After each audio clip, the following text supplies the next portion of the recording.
जय हिंद दोस्तों।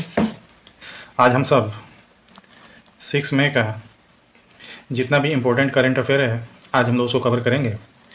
आज का पहला क्वेश्चन है, हाल ही में राष्ट्रीय बाल स्वास्थ्य कार्यक्रम 2.0 के तहत कौन से बीमारियों के लिए दिशा निर्देश जारी किया गया है? कौन से बीमारियों के लिए दिशा निर्देश जारी किया गया है?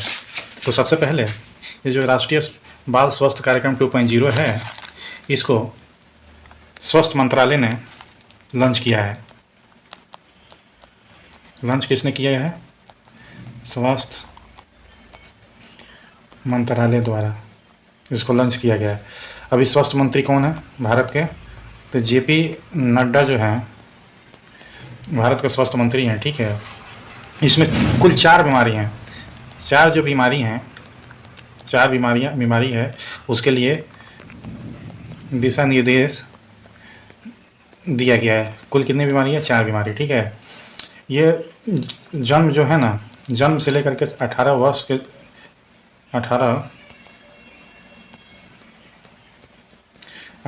के जो उम्र के बच्चे हैं ना, उनके लिए ये है। ठीक है, तो ये 4 बीमारियाँ क्या है इसको याद रखना जरूरी है, क्योंकि कुछ 4 बीमारियों का ऑप्शन दे सकता है। आप पूछेगा इनमें से कौन नहीं। ठीक है, तो 4 बीमारी कौन है? पहला है जन्मजात दोष।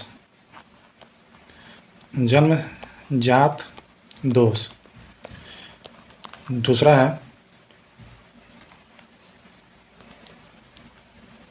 डिजीज़ जो होता है, दूसरा डिजीज़ है। तीसरा है डिफिशियंसी रोग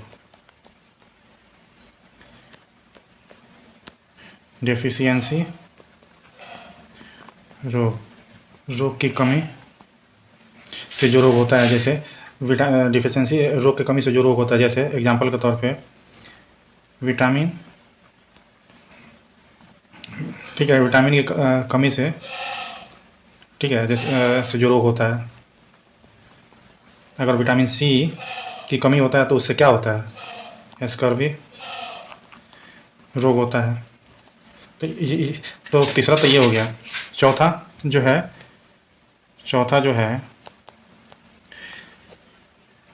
डेवलपमेंट से रिलेटेड है। विकासात्मक देरी, मतलब देरी से जो बच्चे मतलब डेवलपमेंट करते हैं, जिनका डेवलपमेंट बहुत धीमी अवस्था से होता है, जिनके अंदर प्रोटीन या अच्छे जो पोषक होते हैं, पोषक तत्व की कमी होती है, जिसकी वजह से वो लोग डेवलपमेंट नहीं कर पा रहे हैं, उसके लिए है। ठीक है, अगला क्वेश्चन क्या कह रहा है? अगला क्वेश्चन कह रहा है, हाल ही में पवित्र उपमान का जिगोर्डन द्वारा करने के लिए काऊ पुनर्स्थापन और संरक्षण पायलट कार्यक्रम किसने चलाया है? काऊ पुनर्स्थापन और संरक्षण पायलट कार्यक्रम किसने चलाया है? तो ये चलाया है केरलम ने। आपका राइट आंसर केरलम हो जाएगा। ठीक है, और ये केरलम का पवित्र एक क्या बोलते हैं उपवन है। ठीक है, पवित्र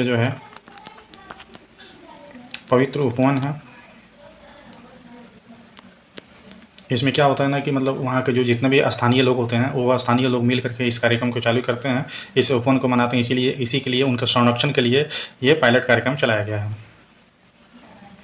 अगला क्वेश्चन क्या कह रहा है? अगला क्वेश्चन कह रहा है, मत्स्य विभाग की अगुवाई में भारत का पहला मोती पालन क्लस्टर कहाँ लॉन्च किया गया है? इस क्वेश्चन को आप ट्रिपल स्टार लगाइएगा, इंपॉर्टेंट क्वेश्चन है। भारत का पहला मोती पालन क्लस्टर कहाँ विकास होगा? तो सबसे पहले भारत का पहला कहाँ? तो हजारीबाग, झारखंड में। केंद्र क्या है? मछली पालन। केंद्र जो होगा, मतलब केंद्र में महिलाएं आएंगी। किस लिए किया है? महिलाओं के रोजगार के लिए। ठीक है, तो ये सब चीज़ें याद रखना पड़ेगा। आपका राइट आंसर हो जाएगा झारखंड। ठीक है, अगला क्वेश्चन क्या कह रहा है?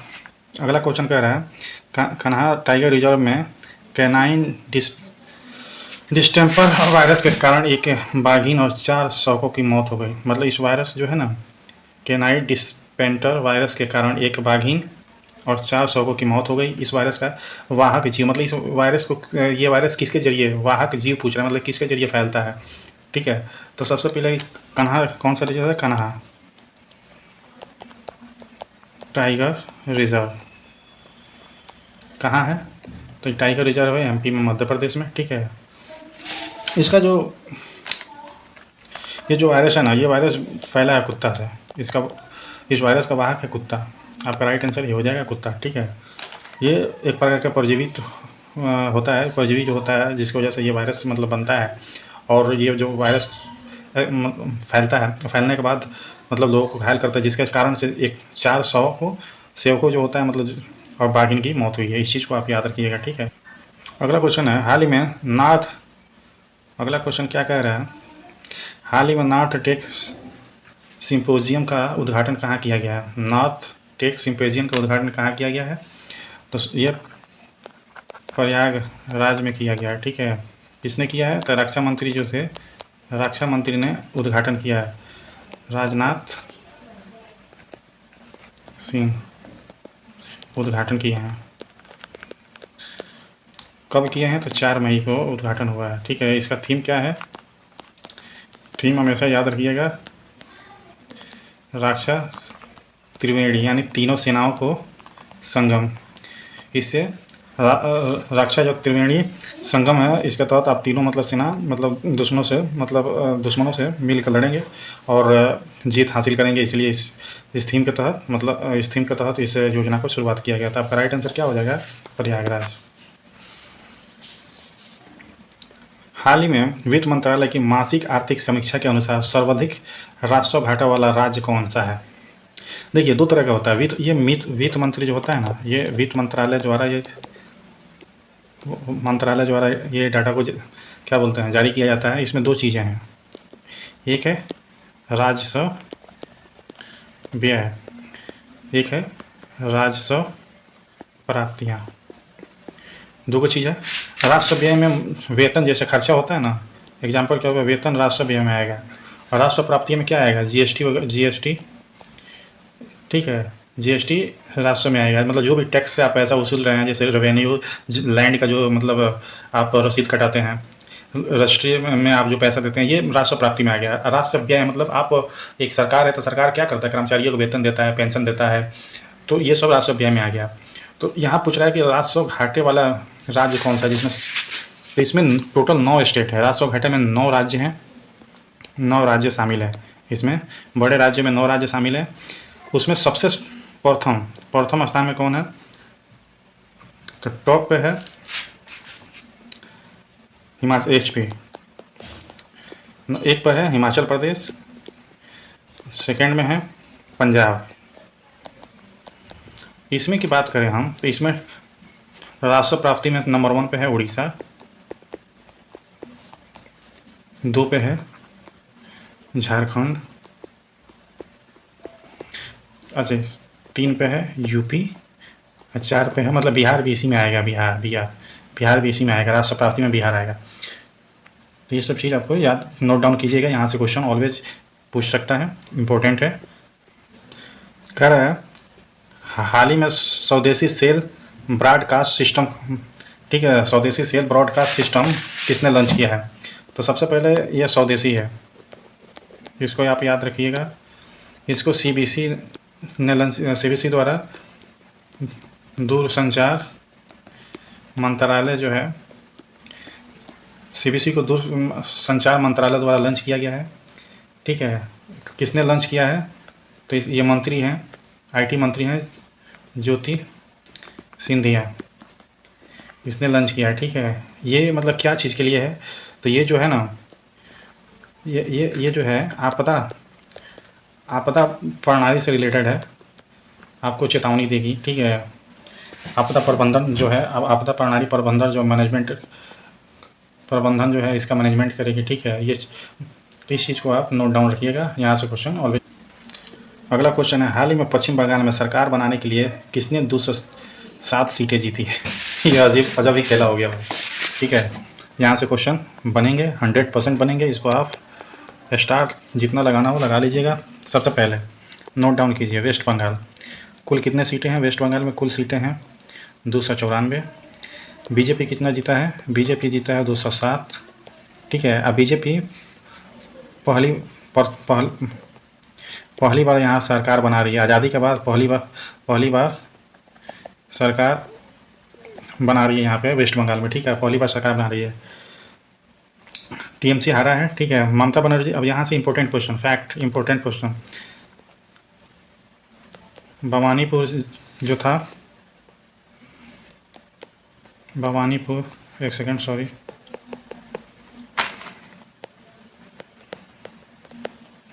भवानीपुर से ममता हारी हैं और शुभेंदु जो अधिकारी थे, शुभेंदु अधिकारी जीते हैं। तो बानीपुर आप याद रखिएगा, यहाँ से ये जीते हैं, ठीक है। अगला क्वेश्चन, टीवी के जो विजय तमिलनाडु में कुल सीटें 234, कुल सीट 234, जिसमें से सबसे बड़ा पार्टी टीवी के बना है। टीवी के का फुल फॉर्म आप याद रखिएगा, तामिलगा वेडरी काजिंगम ईस्ट, सॉरी काजिंगम पार्टी का फुल फॉर्म नाम है। टीवी के तामिलगा वेडरी काजिंगम पार्टी का नाम है, ठीक है। ये इसका झंडा जो है लाल प्लस पीला, यहाँ से तो क्वेश्चन आएगा ही, विजय से पीला। चुनाव चिन्ह की बात करें, इनका चुनाव चिन्ह क्या था, टीवी के चुनाव चिन्ह था सीटी। यहाँ से तो क्वेश्चन 100% आएंगे भाई। कितने टीवी के ने कितने सीट जीता है, तो कुल 108 सीट जीता है, 10 सीट और चाहिए उसको, यानी अगला मुख्यमंत्री आप मान लीजिए कि विजय होंगे, विजय थालापति होंगे, ठीक है। तो ये चीज़ें आप नोट डाउन रखिएगा। अगला क्वेश्चन सबसे इंपॉर्टेंट क्वेश्चन याद रखिएगा। विजय जो हैं, विजय थालापति 2 कंस्टिट्यूएंसी से चुनाव लड़ा। पहला पेराम्बूर, दूसरा तिरुचि ईस्ट। क्वेश्चन पूछ सकता है कि इनका कंस्टिट्यूएंसी का नाम क्या है, ठीक है, तो इसलिए सोचा मैं आपको याद करा दूँ, इस चीज़ को आप नोट डाउन रखिएगा। राइट आंसर क्या हो जाएगा, भारतीय जनता पार्टी।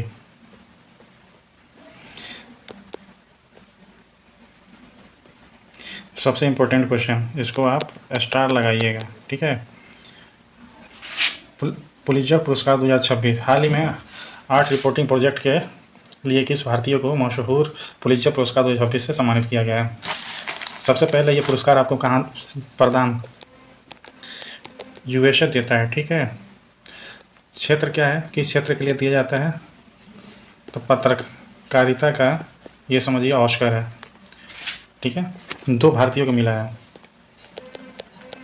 इनका नाम याद रखिएगा। एक है आनंद आर के, दूसरा है सुवर्णा शर्मा। इस चीज़ के लिए इनको मिला है। तो जो ये लोग साइबर क्राइम में जो साइबर अपराध, साइबर ठगी नहीं होता था, साइबर ठगी को रोकने के लिए ये लोग मतलब प्रयास किया, मतलब पत्रकारिता इस क्षेत्र में किया, इसीलिए इन लोगों को मिला है। अगला इनका डिजिटल अरेस्ट के लिए अपना बेहतर प्रदर्शन किया पत्रकारिता में, जिसकी वजह से इन लोगों को ये पुरस्कार मिला है। तो आप ये दोनों नाम 100% याद रखिएगा, ठीक है, क्योंकि यहाँ से क्वेश्चन बन सकते हैं और बनते हैं, ठीक है। इस क्वेश्चन पे 5 स्टार लगाइएगा, ये यहाँ से क्वेश्चन 100% पूछेगा, ये बहुत इंपॉर्टेंट क्वेश्चन है, ठीक है। हाल ही में हरमुज स्टेट में ऑपरेशन फ्रीडम किसने लॉन्च किया है, तो सबसे पहले किसने लॉन्च किया भाई, तो लॉन्च किया है यूएसए ने लॉन्च किया है। और यूएसए किसके खिलाफ लॉन्च किया है, तो ईरान के खिलाफ। कहाँ लॉन्च किया है, तो हरमुज स्टेट है, वहाँ लॉन्च किया है, ठीक है। अच्छा, सबसे इम्पोर्टेंट चीज़, हरमुज जो संधि है, हॉर्मुज जो संधि है इस किसको अलग, मतलब इससे क्या रिलेटेड है? पीर तक। देखो 2 चीज़ें याद रखिएगा। पीर तक यानी अलग किसको करता है? ईरान को यूएई और ओमान, यूएई और ओमान को अलग करता है। और जोड़ता किसको है? तो ये किसको जोड़ता है? तो भारत से खाड़ी को,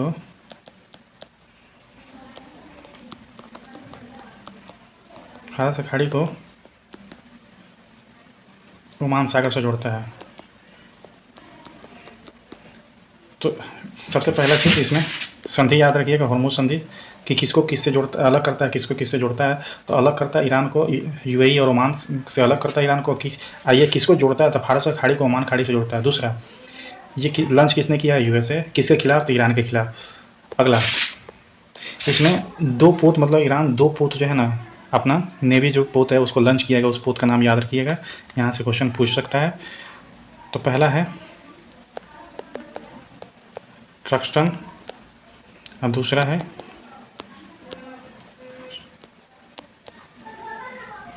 मैशन।